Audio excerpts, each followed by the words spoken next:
Captain Elena Vasquez stood on the bridge of her ship, the UES Meridian, watching the stars drift past the main window. She had been traveling through space for 15 years now, and the sight still made her feel peaceful. Her ship was not built for war. It carried diplomats, scientists, and trade goods between the many worlds where different alien species lived. The bridge was quiet, except for the soft humming of computers. Next to Elena stood Dr. Shimmer of Light, a Zephyrian scientist, who looked like a tall crystal sculpture that could walk and talk. His body caught the light from the stars and broke it into beautiful rainbows. The Zephyrians were Elena's favorite aliens to work with. They were smart, kind, and never tried to hurt anyone.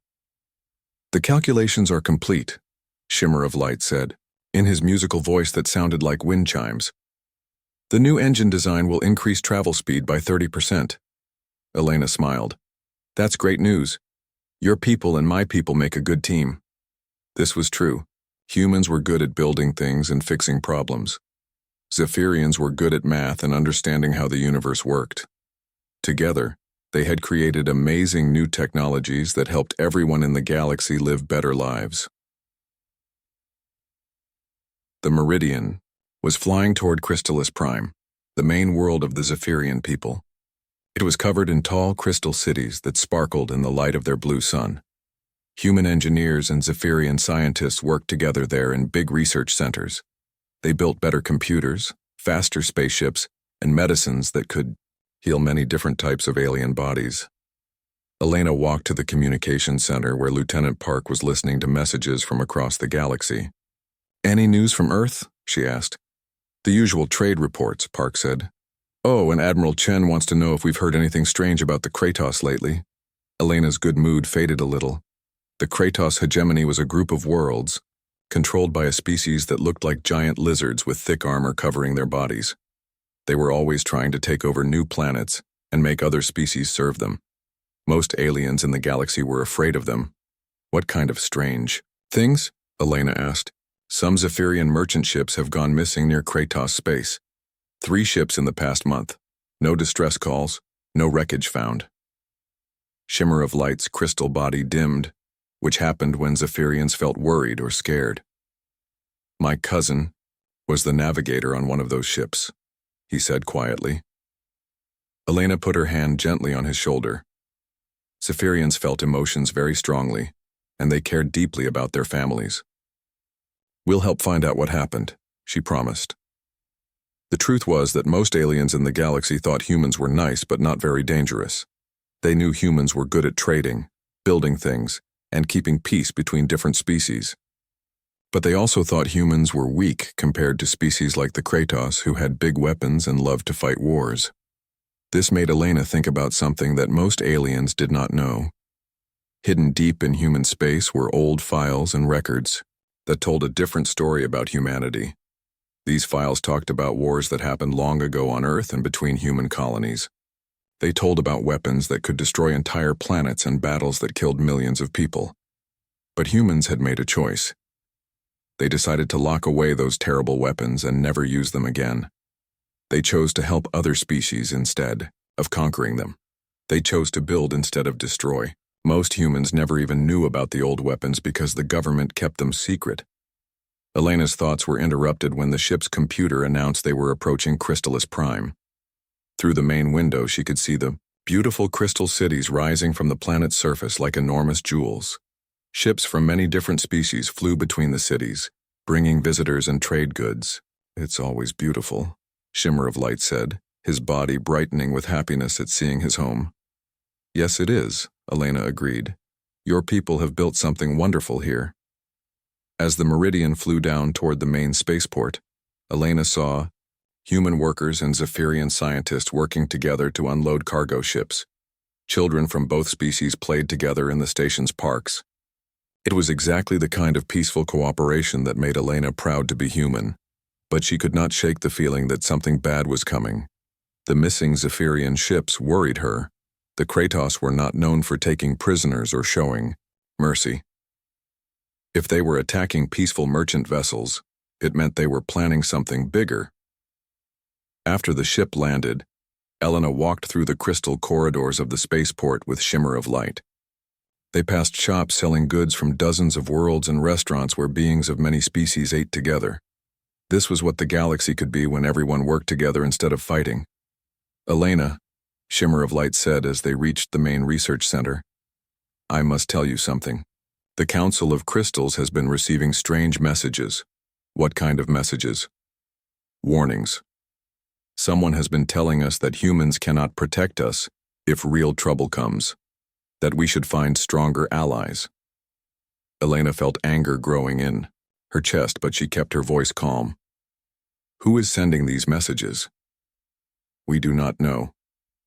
But the messages come from the direction of Kratos space. That night, Elena sat in her quarters writing a report to Admiral Chen. She told him about the missing ships and the mysterious messages. She also wrote about her concerns that the Kratos might be planning an attack on the Zephyrians. As she worked, Elena thought about the choice humanity had made long ago. They had decided to be protectors instead of conquerors. They had chosen to help weak species instead of enslaving them. But what would happen if someone threatened the friends they had sworn to protect? Elena finished her report with a simple statement. The Zephyrians trust us to keep them safe. We cannot let them down. She sent the message toward Earth and then looked out her window at the crystal cities below. Millions of gentle, peaceful beings lived there. They spent their time studying the stars and creating beautiful art. They had never hurt anyone. If the Kratos thought they could attack these innocent people, they would learn that humanity's choice to be peaceful did not mean humanity had forgotten how to fight. Elena just hoped it would never come to that. But deep in her heart, she suspected that the galaxy was about to discover something that most species had never imagined, that the most dangerous predator was often the one that chose not to hunt. Far across space, in the military headquarters of the Kratos hegemony, General Thack studied maps of Zephyrian territory. His scarred reptilian face showed no emotion as he planned the destruction of an entire species. He believed humans were too weak to stop him. He was about to learn how wrong he was. General Thax stood in the war room of the Kratos battle station, looking at the big map that showed all the star systems around them. His thick armor-like skin was covered in scars from many battles. His yellow eyes stared at the systems marked in blue, where the Zephyrians lived. The crystal people are weak, he told his officers. They break easily, but as long as the humans protect them, they will keep making new technologies that could threaten us. The other Kratos generals nodded. They were all big, powerful warriors who believed that only the strong deserved to rule the galaxy. The idea that gentle species like humans and Zephyrians could have any power made them angry. What about the humans? Asked General Vrux. They have many ships. Thax made a sound like a laugh, but it was cold and mean. Humans are traders and builders. They talk about peace and cooperation. They have never fought a real war against warriors like us. He pointed to 3 star systems on the map. We will attack these Zephyrian colonies first. When the humans see what happens to their precious friends, they will realize they cannot protect anyone. 3 days later, the attack began. Captain Elena Vasquez was eating breakfast on Crystalis Prime when every alarm in the city started screaming at once. Through the crystal walls of the building, she could see Zephyrian people running in panic, their bodies flashing with fear colors. Elena ran to the nearest communication center and called her ship. What's happening? She shouted over the noise. 3 Zephyrian colonies are under attack, Lieutenant Park said. Kratos battle fleets came out of nowhere. They're destroying everything. Elena felt her blood turn cold. She grabbed the communication device and tried to contact the colonies. The first 2 gave no answer. The third one connected, and she heard the voice of Dr. Prism of Knowledge, a Zephyrian scientist she had worked with many times. Elena. Thank goodness. His voice was full of terror. They came without warning. Hundreds of ships. They're bombing the cities and hunting down evacuation vessels. Get to the shelters, Elena said. We're sending help. It's too late. They're not taking prisoners, Elena. They're killing everyone, even the children, even the transmission ended in static. Elena stared at the silent communication device. She had known Dr. Prism of Knowledge for 5 years. He had shown her pictures of his young ones, crystal beings no bigger than her hand, who played in nursery pools of liquid light. Now, they were dead. Over the next few hours, the terrible news kept coming. The Kratos fleets had attacked with overwhelming force. They had destroyed the defensive platforms first, then the cities. Then they had hunted down every ship that tried to escape. 200,000 Zephyrians were dead. But the worst part came from the few survivors who managed to hide. They reported that Kratos soldiers had landed on the planets and were collecting pieces of broken Zephyrian bodies as trophies. Elena sat in her quarters that night, staring at a picture on her desk. It showed her standing with Shimmer of Light and Dr. Prism of Knowledge at a research celebration last year. They were all smiling. Now one of them was dead. Shimmer of Light had not spoken since the news arrived. His crystal body had turned completely gray, which happened when Zephyrians felt grief too deep for words. Around the galaxy, other species reacted to the news in the usual ways. The Galactic Council held emergency meetings and passed resolutions condemning the attacks. The Peaceful Alliance sent messages saying they were deeply concerned. The Trade Federation imposed economic sanctions that everyone knew the Kratos would ignore. It was all just noise. Political theater while bodies still burned on 3 worlds. But humanity's response was different. Ambassador Chen appeared on every communication channel in the galaxy. Her face was calm, but her eyes were hard as steel. Behind her stood the flags of Earth and all the human colonies. "To the Kratos hegemony and General Thax," she said in a voice that carried clearly across space.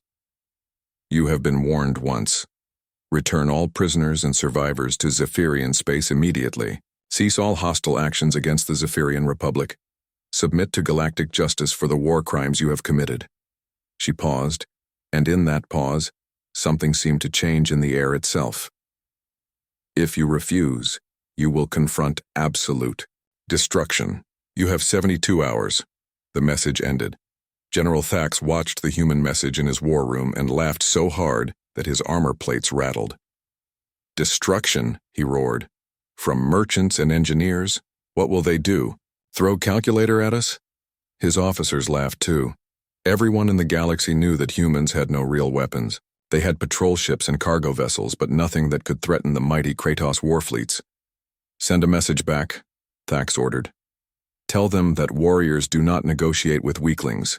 Tell them if they interfere, we will crush their colonies too." But not everyone in Kratos space was laughing. Some of the older officers remembered stories from their grandfathers about a species that had appeared in the galaxy 300 years ago, a species that had conquered dozens of worlds before suddenly stopping and choosing peace instead. A species called humans. "General," said Commander Skell quietly, "perhaps we should research human military history before—" "Silence," Thax roared. "I have seen their ships. Slow, weak, barely armed. They are nothing." But as the 72-hour deadline approached, strange reports began coming from Kratos border stations. Ships were appearing on sensors, but not normal ships. These were dark vessels that seemed to absorb light instead of reflecting it. They moved in ways that regular ships could not move, and they were gathering in human space like a storm preparing to break. On Crystallis Prime, Elena stood with other human diplomats and officers as they watched the countdown timer. Shimmer of Light was beside her, still gray with grief, but no longer silent. "Will your people really fight for us?" he asked quietly. Elena looked at him, and for the first time since the attacks, she smiled. But it was not a happy smile. It was the smile of a predator that had finally decided to hunt. "Shimmer," she said, "there's something about humans that most species don't understand. We didn't choose peace because we're weak. We chose peace because we know exactly how much damage we can do." The timer reached 0. Across human space, Admiral Sarah Chen gave a single order to her fleet. "Show them why we chose peace." In Kratos space, General Thax was about to learn that sometimes the most dangerous enemy is the one that doesn't want to fight. Because when that enemy finally decides to fight, they fight to win completely. Admiral Sarah Chen stood on the bridge of her flagship, the UES Nemesis, watching as the human fleet prepared for something the galaxy had never seen before. Around her, dozens of ships moved through space like hunting wolves. These were not the peaceful trading vessels that most aliens knew. These were warships that had been built in secret and hidden in the dark spaces between stars. The Nemesis itself was a ship that seemed to eat light. Its black hull was covered with weapons that could destroy entire fleets, but the most dangerous thing about it was not its guns or its armor. It was the technology inside that could bend space itself like paper. "All ships report ready, Admiral," said Captain Torres, her second in command. Sarah nodded. She was Ambassador Chen's older sister, but while her sister used words to solve problems, Sarah had spent her life preparing for the day when words would not be enough. That day had come. "Open a channel to Kratos space," Sarah ordered. "All frequencies." Across the Kratos hegemony, every communication device suddenly activated. Dr. Elizabeth Harper's face appeared on screens in military bases, government buildings, and private homes. She was a small woman with gentle eyes, but her voice carried the weight of absolute certainty. "People of the Kratos hegemony," she began. "I am Dr. Elizabeth Harper, Director of Human Strategic Sciences. I was a personal friend of many of the Zephyrians you murdered 3 days ago." In the Kratos war room, General Tax snarled at the screen. "Turn it off." "We cannot, sir," his technician replied. "They are broadcasting on every frequency at once. The signal is too strong to block." On the screen, Dr. Harper continued speaking in her calm, scientific voice. "You believe humans are weak because we choose peace. You believe we cannot hurt you because we have never tried. Today I will show you the weapons we chose to abandon." The screen changed to show images that had been locked away in human archives for centuries. Planets with their surfaces melted into glass. Space battles where entire fleets vanished in flashes of terrible light. Cities that had been turned to dust in seconds. "These images are from the Terran Wars," Dr. Harper explained. "Humans fought humans 300 years ago, before we learned that our power was too great to use freely. We buried these weapons and swore never to use them again." The images kept changing. Weapons that could make matter disappear at the level of atoms. Bombs that could make gravity so strong that they collapsed into black holes. Ships that could move through dimensions that normal physics said were impossible. "Your armor protects you from plasma weapons and kinetic projectiles," Dr. Harper said, her voice never changing from its calm tone. "It will not protect you from gravitational shears that can pull apart the bonds between atoms. Your redundant organs make you resistant to biological weapons. They cannot help you when your molecular structure is disassembled and rebuilt as something else." In the Kratos war room, the officers were staring at the screen in growing horror. These were not the weapons of merchants and engineers. These were the tools of gods. "Lies," General Thax roared. "Propaganda. Humans do not have such weapons." But his voice was less certain than before. On the screen, Dr. Harper smiled sadly. "You killed my friend, Dr. Prism of Knowledge. He was studying how to help plants grow in different types of soil. You killed children who spent their time learning to sing with light. You took pieces of their bodies as trophies." Her smile disappeared. "We warned you once. You laughed. Now you will see what happens to those who harm the innocent while humanity watches." The transmission ended, but immediately began again on every screen in Kratos space. The same images, the same weapons, the same promise of destruction. It would play every hour for the next 3 days. Meanwhile, Admiral Chen's fleet moved toward Kratos space like a dark tide. Ships appeared and disappeared, moving through dimensions that allowed them to cross vast distances in minutes instead of days. Each ship carried weapons that violated everything most species thought they knew about physics. Captain Elena Vasquez, now promoted to admiral and commanding the UES Retribution, studied the tactical displays as her ship phased in and out of normal space. Around her, the bridge crew worked with quiet efficiency. These were not the scientists and diplomats from her old ship. These were specialists in warfare that the galaxy had forgotten humans could wage. "Target identified," reported Lieutenant Commander Kim. Kratos' forward fleet, the one that destroyed the Zephyrian colonies. Elena looked at the display showing 47 Kratos battleships. Massive vessels with thick armor and powerful weapons. Ships that had killed her friends. "Fire the gravitational lance," she ordered. The Retribution's main weapon activated, and space itself seemed to twist. A point of absolute darkness appeared in the center of the Kratos fleet. For a moment, nothing seemed to happen.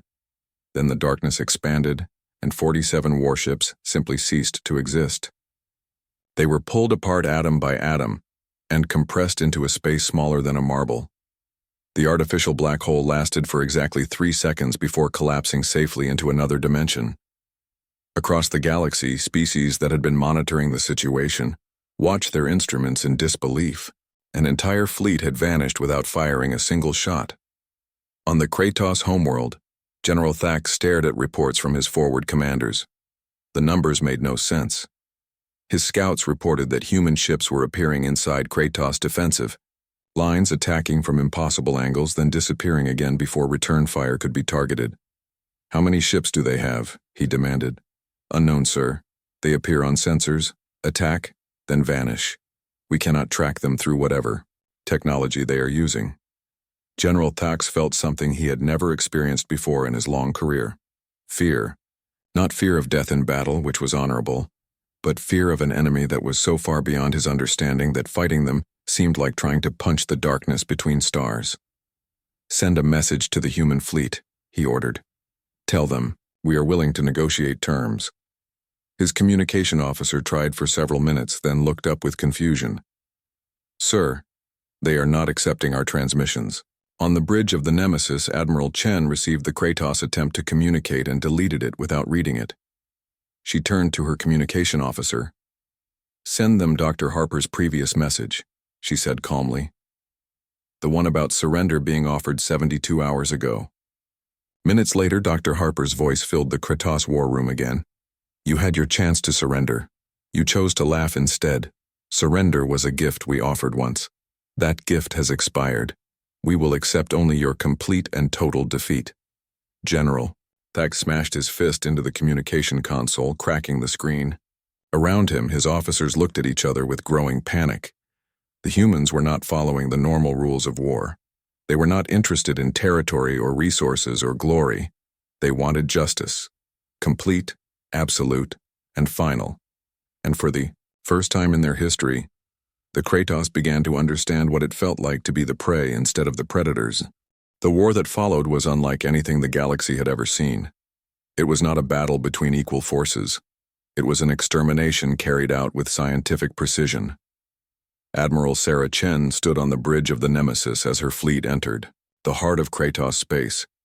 Around her, the dark ships of humanity's war fleet moved like sharks through black water. These vessels had been built with technology that most species thought was impossible, powered by the controlled destruction of matter itself. "Kratos' home defense fleet is moving to intercept us," reported Captain Torres. 230 ships. They're forming a battle line. Sarah looked at the display showing the massive Kratos armada. These were the most powerful warships in the galaxy, each one capable of destroying entire cities. Their hulls were thick with armor that could stop any known weapon. Their crews were the finest warriors the Kratos had ever produced. None of that mattered anymore. "Deploy the nanite swarm," Sarah ordered calmly. The UES final warning, a ship that looked like a black needle against the stars, opened its cargo bay. Millions of tiny machines poured out, invisible to the naked eye but clearly visible on sensors as a growing cloud of death. The Kratos fleet fired everything they had at the approaching swarm: plasma cannons, particle beams, nuclear missiles, weapons that could crack planets. The space between the fleets lit up with explosions that could be seen from nearby worlds. But when the light faded, the nanite swarm was still there, completely undamaged. "Impossible!" General Thax roared from his command ship. Nothing could survive that bombardment. His weapons officer stared at his instruments in terror. "Sir, the nanites are not just surviving the weapons fire. They're eating it. They're using our attacks to make more of themselves." The swarm reached the first Kratos battleship and flowed over its hull like liquid metal. Within seconds, the massive warship began to dissolve. Its armor plating separated into component atoms, which the nanites used to build more nanites. The weapon systems were dismantled molecule by molecule, their materials converted into additional swarm units. But the nanites did something even more terrifying than destroying the ship. They built it again, but different. Where a Kratos battleship had been, now floated a sleek human vessel constructed entirely from the recycled atoms of its predecessor. "My God," whispered Commander Vrox from another Kratos ship. "They're not just destroying us, they're converting our fleet." One by one, the Kratos ships were consumed and rebuilt. The crews had time to evacuate in escape pods, but their mighty fleet became a human fleet in a matter of hours. 230 Kratos warships became 230 human vessels, all controlled by artificial intelligences that immediately joined the attack on the remaining Kratos forces. General Thax watched his life's work disappear and felt his mind struggling to understand what he was seeing. These were not the weapons of a normal species. This was technology that seemed to mock the very laws of physics. "Recall all fleets to the homeworld," he ordered. "We make our stand here." But even as he spoke, Kratos commanders across the galaxy were reporting the same impossible attacks. Human ships that appeared inside their formations without warning. Weapons that turned their own defenses against them. Technology that seemed to bend reality itself. On the human ship Retribution, Admiral Elena Vasquez watched the tactical display as Kratos forces tried desperately to regroup. She thought about Dr. Prism of Knowledge and the other Zephyrians who had died. Gentle beings who had never hurt anyone, murdered for the crime of being weak. "Ma'am," her tactical officer reported, "the Kratos are deploying their planet killer weapon. It's the same type they were planning to use on the Zephyrian homeworld." Elena looked at the massive Kratos ship that was charging its main weapon. The planet killer was designed to crack worlds apart from the inside, turning entire populations into floating debris. "Launch the Dimensional Interceptor," she ordered. The final warning moved between the planet killer and its target. But instead of taking the hit on its armor or shields, it did something impossible. It opened a tear in space itself, a wound in reality that led to somewhere else. The planet killer fired, and its terrible beam vanished into the dimensional rift. Light years away, deep in the heart of a dying star, the beam emerged and was consumed by nuclear fire. "Target eliminated," Elena said calmly. "Continue the advance." The Kratos homeworld was a fortress. Orbital platforms surrounded it like a shell of metal and weapons. The planet's surface was covered with cities that were also military bases. Every Kratos citizen was trained as a warrior from childhood. None of it mattered. Admiral Chen's fleet appeared in orbit without warning, phasing in from dimensions that the Kratos sensors could not detect. The orbital platforms opened fire immediately, launching enough firepower to glass a continent. The human ships simply were not there when the weapons arrived. They had shifted slightly out of phase with normal reality, allowing the attacks to pass through them harmlessly. Then they shifted back and returned fire with weapons that worked by unmaking the strong nuclear force that held atoms together. The mighty orbital fortresses did not explode. They simply stopped being fortresses and became clouds of disconnected particles. On the planet's surface, General Thax stood in his command bunker and watched his civilization die. Every report was the same. Impossible attacks, unstoppable weapons, defeat after defeat after defeat. "Sir," his communication officer said quietly, "we're receiving a transmission from the human fleet." Dr. Harper's face appeared on the screen, again. She looked tired and sad, but her voice was as calm as ever. "General Thax," she said, "you have one final chance to surrender. Order all Kratos forces to stand down immediately. Submit yourself and your war council for trial. Allow us to begin the process of rebuilding what you have destroyed." Thax stared at the screen with hatred burning in his eyes. "Never! Kratos warriors do not surrender." Dr. Harper nodded as if she had expected this answer. "Then you have chosen extinction. We will accept the surrender of your civilian government when they overthrow you." The transmission ended. For 3 more days, the impossible war continued.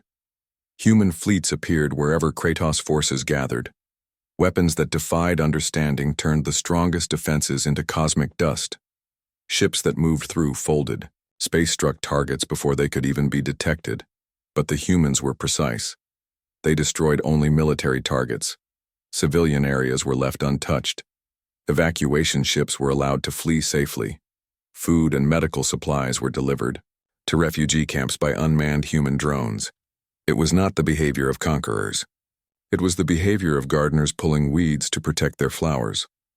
On the fourth day, the Kratos civilian government arrested General Thax and his entire war council.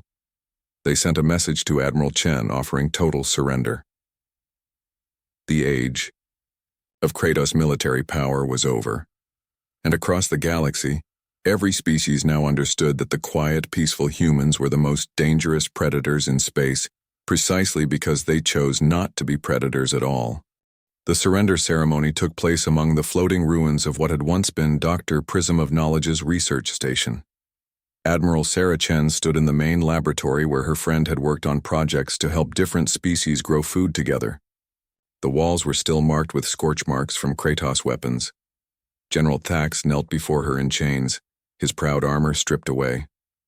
Behind him stood the new Kratos civilian government, led by Speaker Melek, an old Kratos female who had opposed the war from the beginning. "The terms are simple," Admiral Chen said, her voice carrying clearly through the ruined station. "All offensive military capabilities of the Kratos hegemony will be dismantled under human supervision. War criminals will face trial by a mixed galactic court. Full reparations will be paid to Zephyrian survivors and refugees." She paused, looking down at General Thax. "Your people will remain under human oversight for 50 years. During this time, you will learn to contribute to galactic civilization instead of threatening it." General Thax raised his head, his eyes still burning with hatred. "You think you have won? Other species will see what you have done. They will fear you now. They will unite against you." Admiral Chen's expression did not change. "Perhaps, but they will also remember what happened to those who hurt the innocent while humanity watched." Speaker Melek stepped forward. "Admiral Chen, my people were wrong. We allowed warriors like Thax to lead us into this horror. We accept your terms, completely. We ask only that you help us learn to be better." Sarah nodded. "That is all we have ever wanted, to help everyone be better." The signing ceremony was broadcast across the galaxy. Species that had watched the war in terror saw something they had not expected. The humans were not acting like conquerors. They were not demanding territory or slaves or tribute. They wanted only justice and peace. But everyone also remembered the images of Kratos fleets being turned into cosmic dust by weapons that seemed to break the laws of physics. The galaxy now knew that humanity had power beyond imagination, and the wisdom to use it only when necessary. 6 months later, Captain Elena Vasquez walked through the rebuilt research station on Crystalis Prime. The crystal corridors sparkled. In the light of the blue sun, and the sound of many species working together filled the air. Zephyrian scientists worked alongside human engineers just as they had before. But now there were also Kratos scholars, learning peaceful ways for the first time in their species' history. Shimmer of light met her in the main laboratory, his crystal body bright with happiness. "Elena, you should see the new projects. Former Kratos military engineers are helping us design better shields for colony ships. They want to protect instead of destroy." Elena smiled. "How are the war crime trials going?" General Thax and his inner circle were sentenced to life in prison, but many of the lower-ranking officers have asked to work in Zephyrian hospitals as a way to make up for what they did. They are surprisingly gentle caregivers when they choose to be. Dr. Elizabeth Harper joined them, carrying a report pad. She looked older than she had before the war, but her eyes were peaceful. "The psychological evaluations show that most Kratos never wanted to be warriors," she said. "They were trained from childhood to believe that violence was the only way to survive. Now that they have other options, many are choosing different paths." Elena nodded. This was what humanity had fought for. Not revenge, but the chance for everyone to choose something better. "What about the other species?" she asked. "How are they reacting to everything?" Dr. Harper's expression became more serious. "Mixed reactions. Some are grateful that we stopped the Kratos threat. Others are afraid of our capabilities. A few are calling for restrictions on human technology. And our response? The same as always. We continue to trade, explore, and help where we can. We do not threaten anyone, but we also do not apologize for protecting our friends. That evening, Elena stood on an observation deck looking out at the stars. She thought about the choice humanity had made long ago to be gardeners instead of warriors. That choice had not changed. Even after the war, humans still preferred to build rather than destroy, to heal rather than harm. But now everyone in the galaxy knew the truth. Humanity's peaceful nature was not weakness. It was strength under perfect control. They were gardeners who kept their tools very, very sharp. A month later, a young Kratos named Kree approached Elena at the research station. He was barely old enough to be away from his family, and his armor was painted with symbols of learning instead of war. "Admiral Vasquez," he said in careful standard galactic, "I wanted to thank you." Elena was surprised. "Thank me? For what?" "For showing my people a different way to live. My older brothers were all trained to be warriors. They learned to hurt and kill and take what they wanted. But because of what you did, I was able to choose to be a scientist instead."